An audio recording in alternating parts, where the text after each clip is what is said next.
आज हम angular displacement के बारे में स्टडी करेंगे। तो एंगुलर डिस्प्लेसमेंट असल में हम कहते हैं the angle covered by an object in circular और रोटेशनल मोशन। यानी कि एक ऑब्जेक्ट जैसे कि आपके पास ये डिस्क एक इस इमेजिनरी, जिसको हम एक्सिस ऑफ रोटेशन कहते हैं, इस लाइन के अबाउट रोटेट करे, यानी कि घूमे जैसे कि इस तरफ, तो आपके पास जो ये एंगल कवर करेगी इस रोटेशन के अंदर, उसी को असल में हम क्या कह रहे हैं, एंगुलर डिस्प्लेसमेंट। जबकि ये जो डिस्क है ये पार्टिकल से मिलकर बनी हुई है। जैसे इस लाइन के ऊपर पार्टिकल्स आ रहे होंगे, तो जब ये डिस्क रोटेट करेगी तो ये जो पार्टिकल्स हैं, इंडिविजुअल पार्टिकल्स, ये भी क्या करेंगे, ये भी रोटेट करेंगे, घूम के इस तरफ आएंगे। ठीक है, मिसाल के तौर पर तो ये जो इंडिविजुअल पार्टिकल्स होते हैं ये असल में सर्कुलर मोशन कर रहे होते हैं, तो ये जो एंगल कवर करते हैं उसको भी हम एंगुलर डिस्प्लेसमेंट कहते हैं। और अगर ये डिस्क पूरी रोटेट कर रही होगी, हम पूरी डिस्क की रोटेशन को देख रहे होंगे, तो पूरी डिस्क की रोटेशन में जो एंगल कवर हो रहा होगा उसको भी हम एंगुलर डिस्प्लेसमेंट कहेंगे। चलें अब हम आगे बढ़ते हैं और डिटेल के साथ एंगुलर डिस्प्लेसमेंट को डिस्कस करते हैं।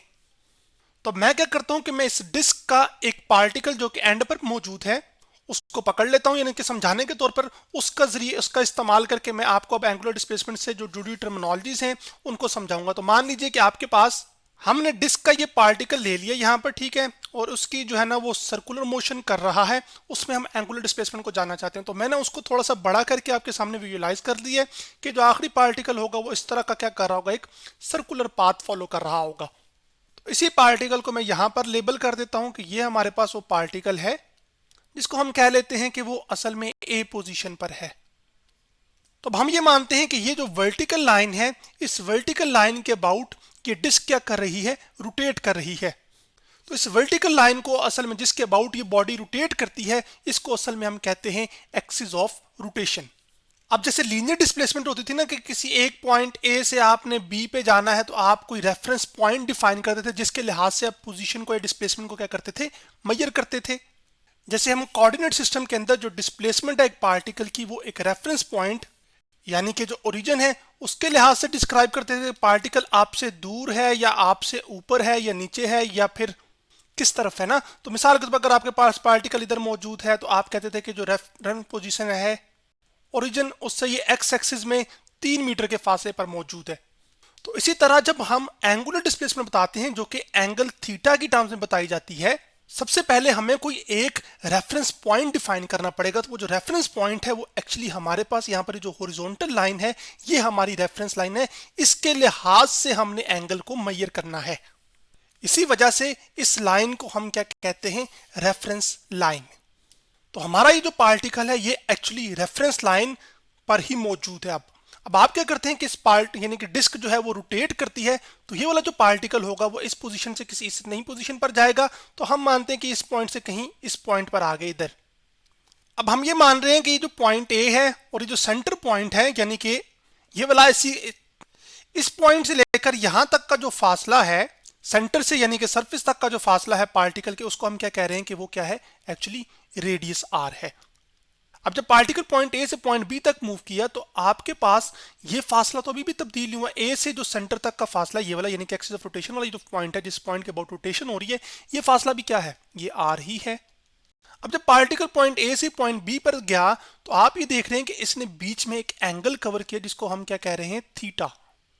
तो जब पार्टिकल शुरू में रेफरेंस लाइन पर ही मौजूद होगा और उससे वो किसी पॉइंट बी पर जाएगा, तो वो जो एंगल थीटा कवर हुआ होगा असल में यही एक्चुअली एंगुलर डिस्प्लेसमेंट होगी इस सिनेरियो में।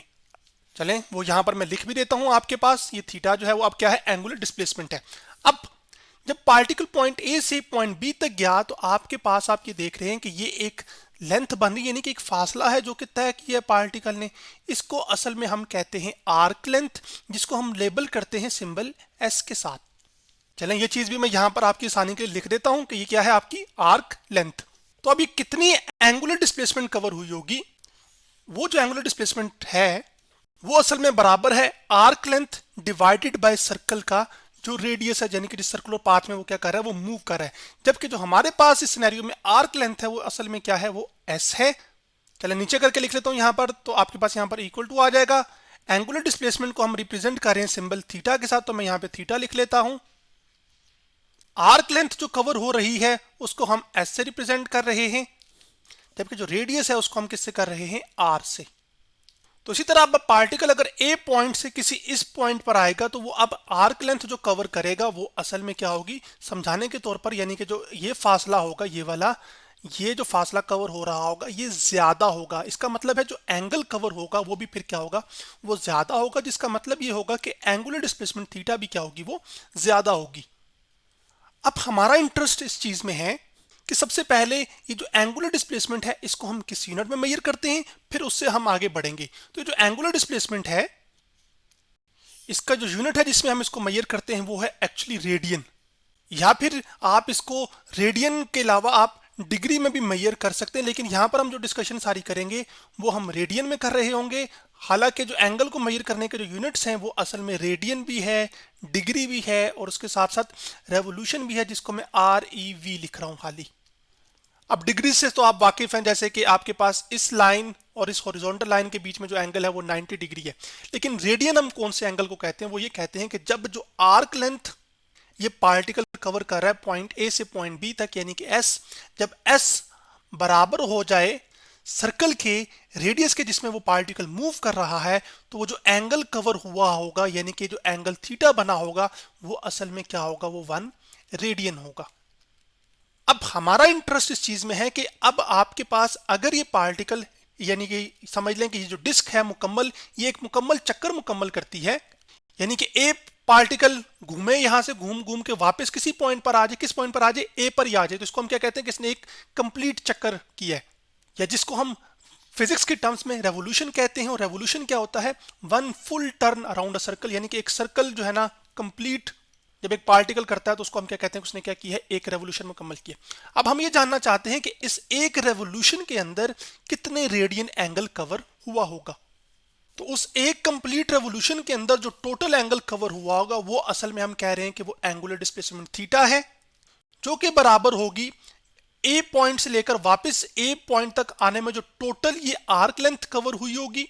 तो मैं यहां पर लिख भी देता हूं कि टोटल आर्क लेंथ आ जाएगी, जबकि डिवीजन में क्या आ जाएगा, आपके पास उस पार्टिकल जिसमें वो सर्कल में मूव कर रहा है उसका रेडियस क्या है, तो यहां पर आपके पास रेडियस आ जाएगा। अब जब पार्टिकल एक कंप्लीट रेवोल्यूशन करता है तो उसमें जो वो डिस्टेंस ट्रेवल करता है, जो टोटल आर्क लेंथ कवर करता है, वो सर्कल का सरकमफेरेंस होता है, जिसको हम रिप्रेजेंट करते हैं C के साथ, और R आपके पास रेडियस है, रेडियस जो है उसको हम रिप्रेजेंट करते हैं R के साथ। तो अब जो थीटा है आपके पास वो असल में आ जाएगा, सर्कल का जो सरकमफेरेंस होता है वो एक्चुअली होता है 2 पाई R। ये आप बुनियादी या पिछले ग्रेड्स में पढ़कर आ चुके हैं, तो इसको मैं लिख भी देता हूं यहां पर कि वो क्या है, वो 2 पाई R होता है, और यहां पर नीचे क्या है हमारे पास R। तो ये R इस R के फैक्टर से क्या हो जाएगा, कैंसिल। तो आपके पास जो एंगुलर डिस्प्लेसमेंट है एक कंप्लीट रेवोल्यूशन के अंदर वो आ जाएगी 2 पाई रेडियन, यानी कि एक मुकम्मल रेवोल्यूशन के अंदर आपके पास 2 पाई रेडियन एंगल कवर होता है। अब मैंने ये कहा था कि जो एंगुलर डिस्प्लेसमेंट है उसको आप रेडियन, डिग्री और रेवोल्यूशन में मेजर कर सकते हैं, लेकिन जो सिस्टम इंटरनेशनल यानी कि जो स्टैंडर्ड यूनिट है वो हमारे पास रेडियन है। अब हमारा जो इंटरेस्ट नेक्स्ट है वो इस चीज में है कि कैसे हम रेडियन एंगल को डिग्री में कन्वर्ट कर सकते हैं और कैसे डिग्री को हम रेडियन में कन्वर्ट कर सकते हैं। तो सबसे पहले हम बात करते हैं conversion of radian into degree. तो रेडियन को डिग्री में कन्वर्ट करने के लिए सबसे पहले हमें यह पता है कि जो एक रेवोल्यूशन होती है, यानी कि एक कंप्लीट साइकिल जिसमें टोटल एंगल जो डिग्रीज में कवर होता है वो असल में 360 डिग्री होता है। तो मैं यहां पे लिख लूंगा 360 डिग्री, यानी कि 1 रेवोल्यूशन के अंदर जो डिग्रीज में एंगल कवर हो रहा है वो 360 है। इसी तरह 1 रेवोल्यूशन के अंदर जो रेडियन में एंगल्स कवर होता है वो भी हमने डिटरमिन किया था, और वो कितना था, वो 2 पाई रेडियन था। तो अब 1 रेवोल्यूशन 360 डिग्री के बराबर भी है और 1 रेवोल्यूशन 2 पाई रेडियन के बराबर भी है। फिर मैं क्या कर सकता हूं कि मैं इस 1 रेवोल्यूशन की जगह 2 पाई रेडियन पुट कर सकता हूं, ताकि मैं रेडियन को डिग्री से रिलेट कर सकूं, फिर ही मैं रेडियन को डिग्री में कन्वर्ट कर पाऊंगा। तो मैं इस 1 रेवोल्यूशन की जगह पुट कर देता हूं 2 पाई रेडियन, जो कि इक्वल होगा आपके पास 360 डिग्री के यहां पर। अब अगर मैंने 1 रेडियन की वैल्यू निकालनी है तो जो 2 पाई इधर मल्टीप्लाई होता जाके क्या हो जाएगा, डिवाइड। तो आपके पास जो 1 रेडियन है वो एक्चुअली आ जाएगा 360 डिग्री, यानी कि 360 में यहां पे लिखूंगा और साथ डिवाइड कर दूंगा 2 पाई से। तो 2 वन जा 2 होता है और 2 180 जा 360 होता है, ठीक है। तो कैलकुलेटर पर भी मैं आपकी तसल्ली करवा देता हूं, 360 और डिवाइड बाय मैं 2 कर देता हूं, तो जवाब क्या आ जाता है 180। तो आपके पास जवाब आ जाएगा 180 बाय पाई डिग्री। अब अगर मैं 180 को पाई से डिवाइड करूं, जबकि पाई हम ये जानते हैं कि ये कांस्टेंट नंबर है जिसकी वैल्यू होती है 3.14, तो मैं 180 को जब पाई से डिवाइड करूंगा, जैसे यहां पर ही क्लियर करते हैं 180 लिखते हैं और उसको तकसीम करते हैं हम 3.14 के साथ, तो आपके पास जवाब आ जाता है 57.3। तो मैं इसको यहाँ पे लिख लूंगा 57.3 और डिग्री। इसका मतलब है कि जो एक रेडियन होता है उसमें 57.3 डिग्री का एंगल कवर होता है। और जबकि मैंने बताया था कि 1 रेडियन क्या होता है कि जब जो आर्क लेंथ है वो अगर सर्कल के रेडियस के बराबर हो जाए तो वो जो एंगल कवर हुआ होता है वो क्या कहलाता है 1 रेडियन। तो 1 रेडियन में 57.3 डिग्री एंगल कवर होता है। अब आपसे कोई ये कहता है जी कि मुझे ये बताइए कि 3 रेडियन में कितना एंगल कवर होगा, तो आपने सिंपली क्या करना है कि 3 को, यानी कि आपसे पूछता है कि 3 रेडियन को आपने किस में कन्वर्ट करना है, डिग्रीज में। तो आप क्या करेंगे, इधर 3 लेफ्ट हैंड साइड पे भी 3 को मल्टीप्लाई कर दीजिए और राइट हैंड साइड को भी 3 से क्या कर दीजिए, मल्टीप्लाई कर दीजिए। तो आपके पास यू एंगल जो कि रेडियन में था अब वो किस में कन्वर्ट हो जाएगा, डिग्री में। तो मैं सिर्फ कैलकुलेटर के ऊपर आपके सामने इसको क्लियर करता हूँ, 57.3 लिखता हूँ और उसको मल्टीप्लाई कर दूंगा 3 के साथ, तो जवाब आ जाएगा 171.9। तो 3 रेडियन के एंगल का मतलब ये है कि एक्चुअली आपके पास 171.9 डिग्री एंगल कवर हुआ होगा, यानी कि वो एंगल लगभग आपके पास इधर तक होगा, ये वाली चीज। जैसे कि आप यहाँ असल में एंगल आप रेफरेंस पॉइंट के लिहाज से मेजर करते हैं, तो ये यहाँ से लेकर यहाँ तक ये जो एंगल होता है ये 90 होता है, फिर यहाँ से लेकर ये वाला भी एंगल क्या होता है 90, तो 180 हो जाता है। तो टोटल एंगल यहाँ से लेकर यहाँ तक 180 होगा। तो मैं ये मान रहा हूँ कि इतना जो एंगल है वो असल में 10 है, तो इसका मतलब ये जो बकिया फिर एंगल होगा वो 180 माइनस 10 होगा, जो कि असल में 170 ही बनता है। तो लगभग हमारा ये वही आंसर है। अब हमने ये कैलकुलेशन तो सीख ली कि हम रेडियन से डिग्री में कैसे जा सकते हैं। अब अगला सवाल ये है कि हमने डिग्री से अगर रेडियन में आना हो, तो यानी कि कन्वर्जन करनी हो किसकी, डिग्री इंटू रेडियन की, तो आप सेम यही प्रोसीजर फॉलो करेंगे। 1 रेवोल्यूशन में 360 डिग्री, 1 रेवोल्यूशन में 2 पाई रेडियन, फिर आपने एक रेवोल्यूशन की जगह पुट कर देना 2 pi radian equal to 360 degree. तो पहले एक रेडियन में कितने डिग्री एंगल होता है उसको निकालने के लिए हमने 2 पाई इधर मल्टीप्लाई होता है, जाके क्या हो गया था डिवाइड। अब हम क्या करेंगे, एक डिग्री में कितने रेडियन एंगल होता है उसको निकालेंगे। उसके लिए हम क्या करेंगे, 360 को 2 पाई पे क्या कर देंगे, डिवाइड। तो फंडामेंटल्स हमारे पास यही है कि उसी चीज का हम इस्तेमाल करेंगे। अब मैं यहाँ पे लिख लूंगा 1 डिग्री यहाँ पर आपके पास, और असल में 360 इधर मल्टीप्लाई होता है तो जाके क्या हो जाएगा डिवाइड ना, तो यहाँ पे 1 डिग्री बचेगा। तो राइट हैंड साइड को मैंने पहले लिख लिया, तो 1 डिग्री असल में आ जाएगा 2 पाई बाय 360 रेडियन के ना, और सॉरी 360 यहाँ पर आ जाएगा और साथ यहाँ पे क्या आ जाएगा रेडियन। अब 2 1 जा क्या होता है 2 और 2 180 जा क्या होता है 360, जो कि पहले भी मैंने आपको कैलकुलेटर पे करके दिखाया था। तो जो 1 डिग्री है वो असल में आपके पास है पाई बाय 180 रेडियन के, ठीक है। इसका मतलब है आपके पास कोई भी एंगल जो है वो डिग्री में दिया होगा और आपने उसको रेडियन में कन्वर्ट करना है, तो सिंपली ये करना है कि पाई बाय 180 से क्या कर देना है, मल्टीप्लाई। ऐसे 45 डिग्री एंगल है तो आपने उसको कन्वर्ट करना है रेडियन में, तो आप क्या करेंगे 45 को ज़रब दे देंगे पाई बाय 180 से। तो मैं यहाँ पे लिखूंगा पाई बाय 180 और फिर क्या करूंगा, कटिंग करूंगा, तो 45 1 जा 45 होता है, 45 4 जा 180 होता है। तो जो एंगल है आपके पास वो निकल कर आ जाएगा पाई बाय 4। और मैं आपकी तसल्ली के लिए जो है ना कैलकुलेटर के ऊपर भी ये कैलकुलेशन कर भी देता हूँ, यानी कि 180 को अगर मैं 45 पे डिवाइड करूं तो मैं आंसर देखना चाहता हूं कि वो कितना आएगा। तो वो आपके पास आएगा 4, तो वो नीचे मैंने इधर 4 ही लिखा हुआ है। तो यूं आपके पास 45 डिग्री कन्वर्ट हो गया रेडियंस के अंदर, जो कि पाई बाय 4 रेडियन है। अब लास्ट चीज जो इंपॉर्टेंट है वो ये है कि आपके पास ये जो पार्टिकल था ये हमने लिया था ना इस डिस्क का। अब अगर मैं इस लाइन को ट्रेस करूं समझाने के तौर पर यहाँ पर, तो उसी तरह यहाँ पर वो भी वही लाइन है, ठीक है। इसका मतलब इस लाइन पर उस डिस्क के क्या आ रहे होंगे, पार्टिकल्स आ रहे होंगे। तो आपके पास जितना पार्टिकल ये वाला ए इस पॉइंट बी पर मूव किया है, असल में ये वाला पार्टिकल भी क्या करेगा, मूव करेगा ना इधर। फिर जब डिस्क रोटेट करेगी ये वाला पार्टिकल भी क्या करेगा, मूव करेगा ना इधर। तो सब ये जो एंगल कवर करेंगे वो फिर क्या होगा, वो सेम होगा।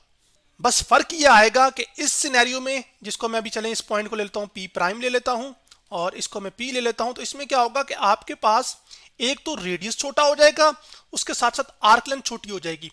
जबकि जो एंगुलर डिस्प्लेसमेंट है वो रेशियो है एस ओवर आर की। तो अब जिस पोर्शन से एस छोटा हुआ होगा उसी पोर्शन से या उसी फ्रैक्शन से या उसी नंबर से आर भी छोटा हुआ होगा, ताकि जो एंगुलर डिस्प्लेसमेंट है इस लाइन पर आने वाले पार्टिकल्स की क्या रह सके, वो सेम रह सके। इसका मतलब यह हुआ कि जो एंगुलर डिस्प्लेसमेंट है वो size of the circular path पे डिपेंड नहीं करती, या फिर यह कहना चाहिए कि साइज ऑफ सर्कल पे डिपेंड नहीं करती। इस चीज को आप इस एनिमेशन से देख सकते हैं जो कि मैंने geogebra.org की वेबसाइट से ली है। रेडियस आर है जो कि 3 मीटर है और जो आर्क लेंथ है वो 3 मीटर है। अब मैं क्या करता हूं, मैं रेडियस को जब बढ़ाता हूं तो एस भी आपके पास क्या हो जाएगा, वो इंक्रीज हो जाएगा, लेकिन जो एंगल है वो आप देख रहे हैं कि वो चेंज नहीं हो रहा। तो आज हमने एंगुलर डिस्प्लेसमेंट के बारे में डिस्कस किया।